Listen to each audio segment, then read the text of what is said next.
अपनी मर्जी से कहां अपने सफर के हम हैं, रुख हवाओं का जिधर का है उधर के हम हैं। निदा फाजली साहब का ये शेर सियासत के मिजाज को बखूबी बयान करता है।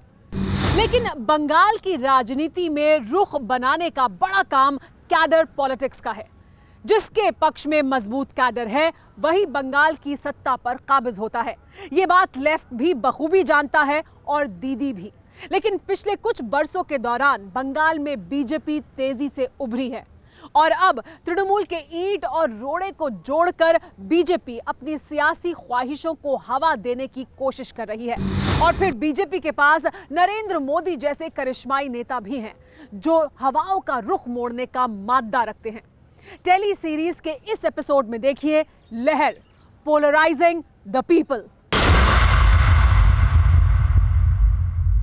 राजनीति में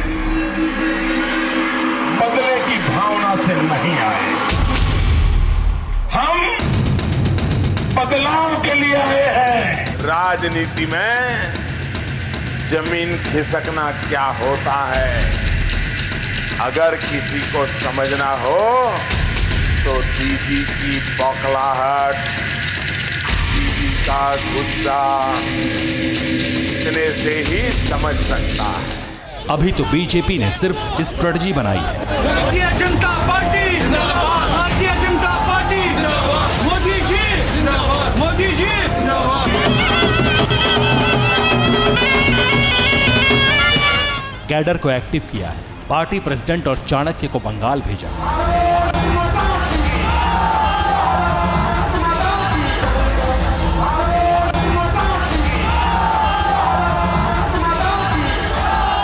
इतने में ही तृणमूल के लश्कर में भगदड़ मच गई।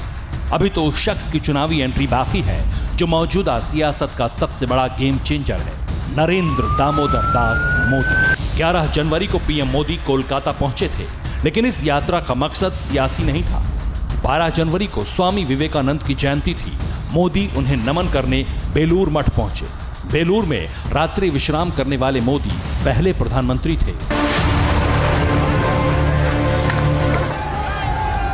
नरेंद्र मोदी की इस गैर राजनीतिक यात्रा के विरोध में तृणमूल कांग्रेस के कार्यकर्ताओं ने जगह जगह प्रदर्शन किया। दीदी की तरह ही तृणमूल के कार्यकर्ताओं को भी ये पता है कि बंगाल विधानसभा चुनाव में नरेंद्र मोदी कोई भी चमत्कार कर सकते हैं, क्योंकि मोदी के पॉलिटिकल बायोडेटा में ऐसे कई उदाहरण हैं जब विरोधियों की अक्षौहिणी सेना पर मोदी ने वन मैन आर्मी बनकर विजय पाई। 2014 में नरेंद्र मोदी के पीएम बनने से पहले बीजेपी 7 राज्यों में सत्ता में थी। मार्च 2018 आते आते बीजेपी ने करिश्मा कर दिया, 21 राज्यों में सरकार बना डाली। मतलब 4 साल में 3 गुना विस्तार। 2014 से लेकर के अभी तक के जितने भी चुनाव हुए हैं, मोदी कार्ड जो है, अभी मोदी जी की वहां एंट्री नहीं हुई है। और जैसे ही मोदी जी की एंट्री हो जाएगी वहां पे, निश्चित रूप से बंगाल में अब तक का सबसे दिलचस्प राजनीतिक बदलाव देखने को मिलेगा। साल 2017 के दिसंबर में गुजरात विधानसभा चुनाव हुए। पाटीदार आंदोलन और दलित हिंसा को लेकर कांग्रेस बीजेपी पर हमलावर थी। हार्दिक पटेल, जिग्नेश मेवानी और अल्पेश ठाकुर की तिकड़ी रूपाणी सरकार की नींद उड़ा रही थी। लेकिन चुनाव से ऐन पहले अहमदाबाद में पाटीदारों के गढ़ निकोल में मोदी ने एक रैली की। मोदी के पास विपक्ष के गालियों की लिस्ट थी। इस एक रैली ने गुजरात की विधानसभा में बीजेपी की वापसी फिक्स कर दी। कांग्रेस पार्टी ना प्रवक्ता मनमोहन सिंह जी ने सरकार ना मंत्री आनंद शर्मा तमें शू बोला था, प्रधानमंत्री एक अस्वस्थ मानसिक से गुजर रहे हैं। देखते ही देखते बीजेपी ने पूर्वोत्तर में सरकार बना ली। भले ही कुछ राज्यों में उसे क्षेत्रीय दलों के साथ गठबंधन करना पड़ा, लेकिन यह कामयाबी ऐतिहासिक थी। जिन राज्यों में ना तो हिंदी भाषी बहुलता है, ना ही संघ का बैकअप, वहां भी बीजेपी ने सरकार बनाई तो इसकी एक वजह थी, पब्लिक को ब्रांड मोदी पर भरोसा था। फरवरी 2018 में त्रिपुरा में विधानसभा चुनाव हुए। 0 सीट वाली बीजेपी ने अपने दम पर 36 सीटें जीतकर पूर्ण बहुमत के कांटे को ब्रेक कर दिया। सिर्फ 5 सालों में बीजेपी का वोट परसेंट करीब 42% बढ़ गया। 25 सालों से सत्ता पर काबिज लेफ्ट धराशायी हो गए।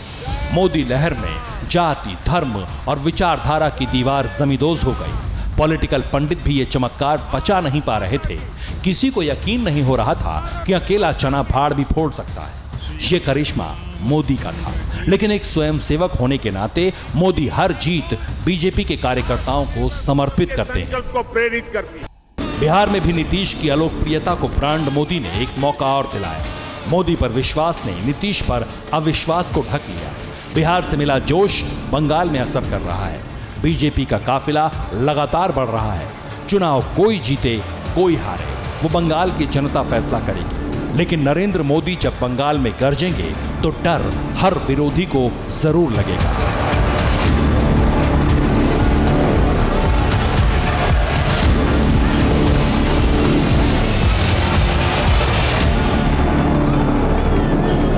फिक्र आपकी, सोमवार से शुक्रवार रात 9 बजे सिर्फ TV9 भारतवर्ष पर।